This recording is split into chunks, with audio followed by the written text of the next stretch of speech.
The Torch Theatre. We've got Chelsey and Ben. Good morning to you both. Good morning. Good morning, Tom. How are you doing as on this wonderful Wednesday? All the better for being here with you. Yes, I probably should have left a little bit more time to make my way from across the water. But yeah, thrilled to be in Haverfordwest. It's that first week after the summer has ended, and by gosh, are we feeling it here on the radio? It's quite remarkable that difference that makes. And Chelsey, of course, we've had you on the show a few times before. Yes, yeah, I'm very comfortable here now. I'll be moving in.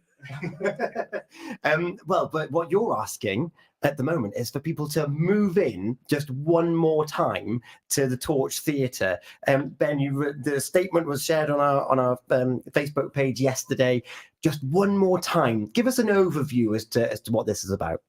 Well, I mean, everyone who follows the Torch will be aware of the challenges that the arts have experienced over the last few years, both in terms of arts funding, changing habits, cost of living, and all the rest that we've all been experiencing.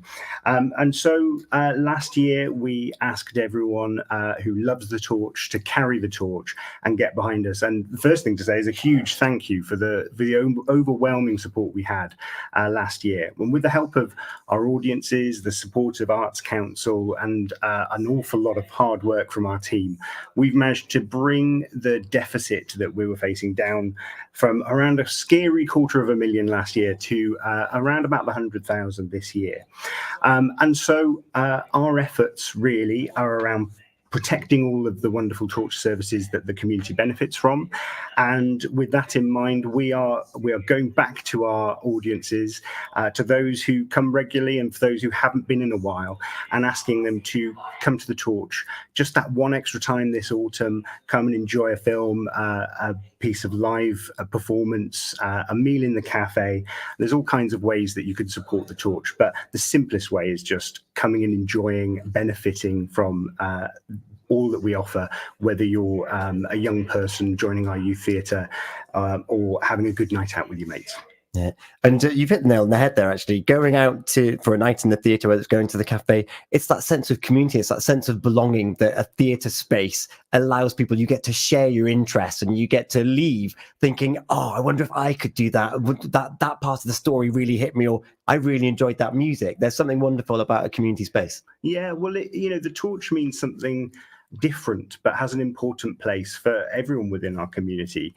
Whether you're outside of Pembrokeshire and West Wales, thinking of the Torch as an award-winning producer of theatre that tours around Wales and beyond, flying the flag for Pembrokeshire. But if you're from our local community, it might be the place that's given your child a life-changing experience, or it might be the place where the charity you support calls home and comes in and makes use of our services. Or, as I say, it might simply be a good night out. But then again, if you're a local business, it might be the thing you're reliant on. We drive with our over 2,000 events every year. We have over 100,000 unique visits. And for the local economy, whether we're here in Haverfordwest or down in Milford, of course, or over the water in Pembroke, local small to medium enterprises are really reliant on the thousands of overnight stays, pre-show meals, whatever it is that we generate, alongside the 50 plus suppliers that we support every year.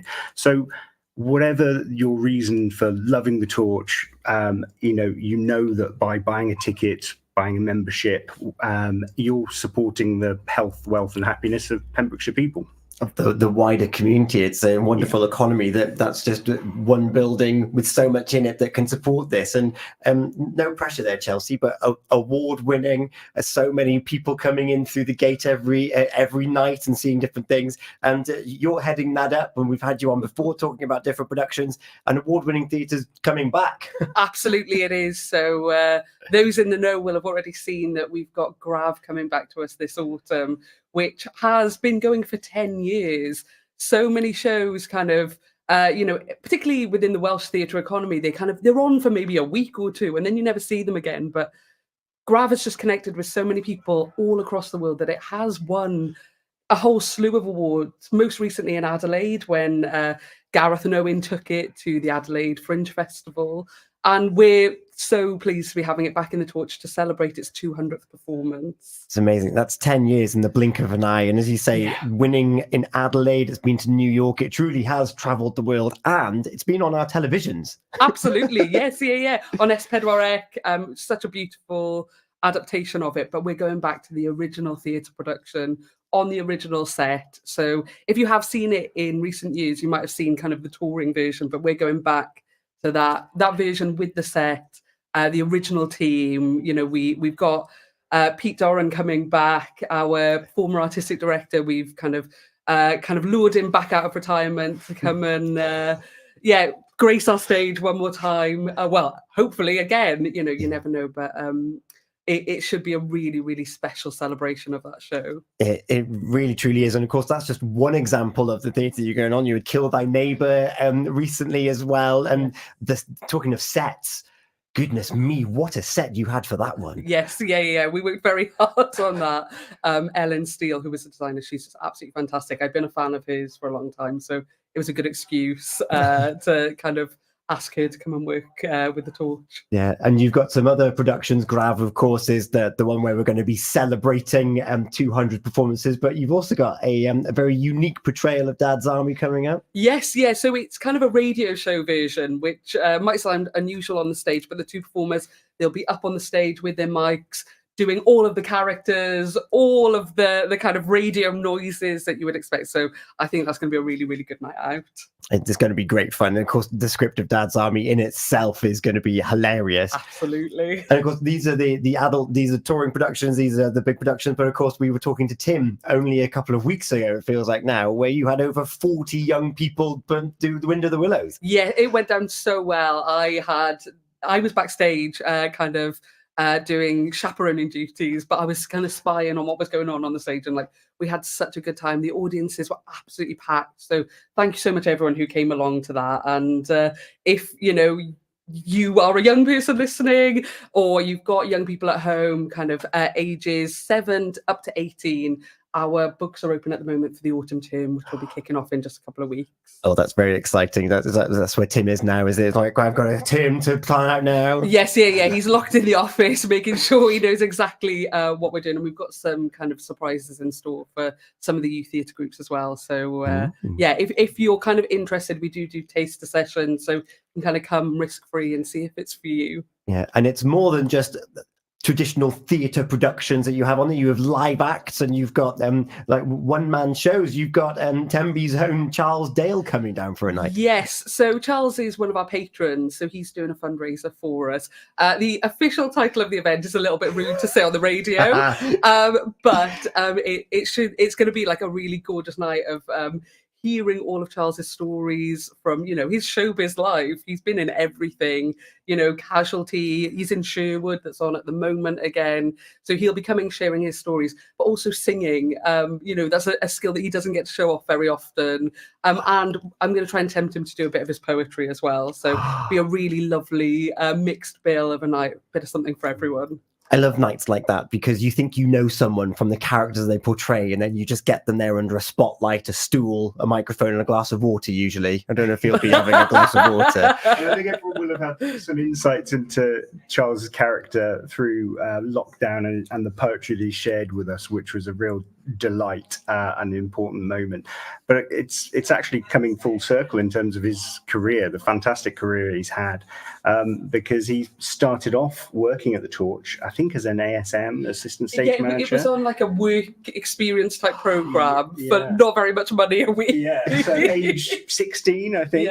That's where Charles got his beginnings, and that's why he's so keen to support the Torch, because he understands that arc that so many people have, whether they're local performers or graduates of Trinity or Royal Welsh Coll, coming to the Torch for their first experience of theatre, and then going on to have successful careers. It's lovely when someone comes back to support where they had their beginnings. And of course, Peter coming back, his last production, I believe, was with Shanuma Begum, the one-woman show, and she's crafting a career for herself as a working actress in the wider UK as well. Yasmin Ozdemir,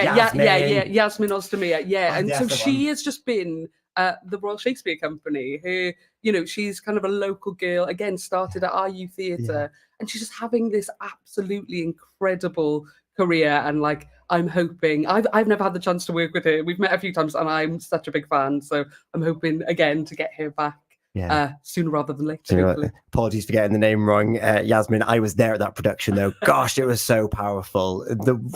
You think, because if you're a musical theatre child, you think, big glitz glamour, big dance numbers, but there's something about getting one person in a room, which of course, bringing us back full circle, Grav in that 200th one, hearing about the colourful character that was Grav. He was a fierce competitor, but my, was he funny as well?